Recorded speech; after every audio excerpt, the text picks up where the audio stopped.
السلام علیکم عزیز طلبہ، امید ہے کہ آپ خیریت سے ہوں گے۔ آج کا جو ہمارا ٹاپک ہے وہ ہے زبان کے حوالے سے گفتگو۔ اب زبان کیا ہوتی ہے، ہم اس کے بارے میں بات کریں گے۔ یہاں پر انہوں نے کہا ہوا ہے کہ اگر اب زبان جو ہے وہ ہم اسی کو بولتے ہیں نا جو کسی ایک تحریری صورت میں پائی جاتی ہو، جس کا ادب تخلیق ہو، جس کی اپنی پہچان ہو، جو وہاں کے پڑھے لکھے طبقے میں بولتے، جس پر ادبا کی نظر کرم ہو، وہ ہمیں ایک زبان کہلاتی ہے، جس کا اپنا قواعد اور گرامر ہو، وہ زبان کہلاتی ہے، ٹھیک ہے۔ اب یہاں پر انہوں نے زبان کے حوالے سے کچھ گفتگو کی ہے، اس کے بارے میں ہم دیکھیں گے۔ اگر اس سب بحث کا لب و لباب نکالنے کی کوشش کی جائے تو وہ زبان کی تاریخ اور اس کے آغاز کے قصے ہیں، ٹھیک ہے۔ اب اس کے آغاز کے قصے میں دیکھیں گے کہ زبان کے حوالے سے گفتگو، کسی بھی چیز کے حوالے سے گفتگو کرنے کے لیے اس کی ابتدا کے بارے میں دیکھنا پڑتا ہے۔ قدیم زبان کو حروف، الفاظ اور مرکبات کا محدود منطقی نظام تصور کیا جاتا ہے۔ اب شروع میں کیا ہوتا تھا، وہ کہتے تھے صرف حروف، الفاظ اور مرکبات کو جو ہے وہ اس کا محدود منطقی نظام جو ہے وہ تصور کیا جاتا تھا، جبکہ جدید نظریے کے مطابق، جب اب آگے چل کے جو ہے وہ جدید نظریہ ہے، اس کے مطابق زبان انسانی نشو و نما، طرز عمل اور کردار کا ایک وسیع اور ضروری حصہ ہے۔ اب یہ انسانی زبان کی نشو و نما اور طرز عمل کا اور کردار کا ایک وسیع حصہ ہے۔ پہلے تو رموز و قافیہ اور منطقی نظام کے حد تک تھا نا، مرکبات کی حد تک تھا، الفاظ کی حد تک تھا، لیکن جب جدید نظریہ آیا تو انہوں نے کہا کہ انسانی زبان کی نشو و نما، طرز عمل اور کردار کا ایک وسیع اور ضروری حصہ ہے، کہ جب تک زبان نہیں ہوگی تو انسان اپنے کام کیسے کرے گا، یا اس کے اندر ایک شعور کس طرح سے جو ہے وہ پیدا ہوگا۔ لیکن خواہ تحریری زبانیں ہوں یا تکلمی زبانیں، اس بات پر مہر ثبت ہے کہ زبان ہر صورت انسانی حیات سے منسلک ہے۔ اب ظاہری سی بات ہے، زبان ہر صورت جو ہے وہ انسان کی زندگی سے منسلک ہے۔ جب تک زبان نہیں ہوگی، انسان جو ہے وہ روزمرہ کے کام نہیں کر پائے گا، ایک معاشرے میں اپنا کردار نہیں بنا پائے گا۔ اور یہ بھی زبان انسانی ذہن کی عکاس ہوتی ہے، زبان علم کا مدار ہے۔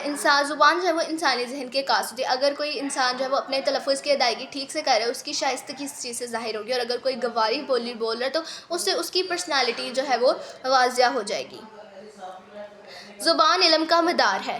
علم کو سیکھنے اور سکھانے کے لیے علم کا ہونا بے حد ضروری ہے۔ مطلب آپ نے زبان کا علم سکھانے کے لیے آپ کے پاس زبان کا علم ہونا جو ہے وہ بہت ضروری ہے، چاہے تحریری صورت میں ہو یا تکلمی یا حافظ کرنے کی صورت میں ہو۔ زبان ہی علم کو نسل در نسل منتقل کرتی ہے۔ آپ کے پاس ایک صحیح زبان ہوگی، آپ کے پاس صحیح ادب ہوگا، تلفظ کی ادائیگی اچھی ہوگی، تو آپ ایک نسل در نسل اپنے ادب کو لے کر چل سکیں گے، نہ کہ آپ گواری بولی پر جو ہے وہ انحصار کریں۔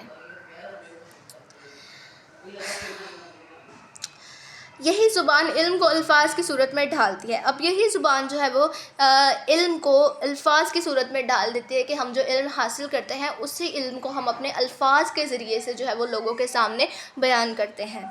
علم کے ضروری حصے، جن میں تقریر، تحریر، مطالعہ، اعادہ تکرار، بیان، توضیح، تلخیص، بحث و تنقید، روایت، تحفظ، اصلاح، ہدایت اور توضیح شامل ہے، سمعی زبان کے بغیر بے سود ہے۔ مطلب جب ہم یہ باتیں سنیں گے نہیں تو ہمارے اندر یہ جتنے بھی کوالٹیز ہیں یا جتنی بھی خصوصیات ہیں وہ نہیں آئیں گی، نہ تحریری صورت پر، نہ تقریری صورت پر، نہ تکلمی صورت پر، نہ ہی ہم اس کو روایتی صورت میں اختیار کر سکیں گے، جب تک ہمارے پاس زبان کا علم نہیں ہوگا۔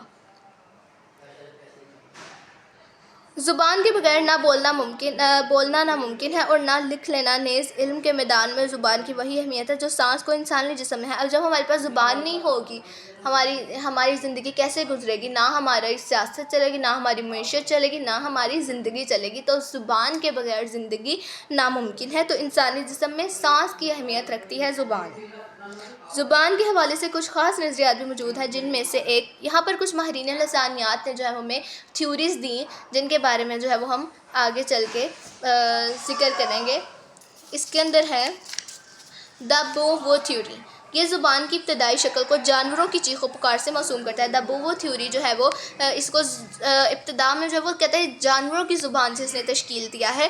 ہادی حسن رقم دراز ہے ایک نظریہ جسے دا بوو تھیوری کے نام سے موسوم کرتے ہیں، یہ کہ ابتدائی زبان فطری اصوات کی نقل ہے۔ اب جو ابتدا میں زبان تھی وہ کس کی نقل تھی؟ فطری اصوات کی نقل تھی۔ مثال جانوروں کی چیخ و پکار، مثلاً انہوں نے کہا کہ جانوروں کی چیخ و پکار سے انہوں نے اس کو تشبیہ دی۔ اس کے بعد وہ آگے چل کر دا پوپا تھیوری جو ہے وہ کا بھی مختصر ذکر کرتے ہیں، جس میں زبان کو جبری جذبات آواز سے پیدا ہوئی۔ انہوں نے کہا کہ جیسے جیسے جذبات ہوں گے نا تو آواز بھی اسی طریقے سے جو ہے وہ پیدا ہوگی۔ آواز سے پیدا ہوئی چیز قرار دیا، ٹھیک ہے۔ اس کے بعد ڈنگ ڈونگ تھیوری ہے، اس نظریے کے حوالے سے انہوں نے لکھا ہے کہ ایک اور نظریہ دا ڈنگ ڈونگ تھیوری ہے، اس کا بنیادی مفروضہ ہے کہ ہر زبان میں آواز اور معنی کے درمیان کوئی پراسرار ہم آہنگی پائی جاتی ہے۔ اگر کوئی آواز ہے یا کوئی آپ آواز نکال رہے ہیں تو اس کے اندر جو ہے وہ معنی کے اندر اس کے ہم آہنگی پائی جائے گی، وہ ایک ہی معنی ہوں گے۔ آپ کا لہجہ جس طرح کا ہوگا، آپ کی آواز اونچی ہے تو وہ اپنا معنی رکھتی ہوگی، نیچے اپنا معنی، درمیانی ہے تو اپنا معنی رکھتی ہوگی۔ ہر زبان جو ہے وہ اس کی آواز کے مطابق، اس کے والیوم کے مطابق جو اپنا معنی رکھتی ہے، جس کی بدولت ہر خارجی تاثر صوتی اظہار پر مندرج ہو جاتا ہے۔ یہ مفروضہ خود ثبوت کا محتاج ہے۔ یہاں تک ہم نے جو ہے وہ زبان کے حوالے سے گفتگو کی، امید ہے کہ آپ کو سمجھ آئی ہوگی۔ اللہ حافظ۔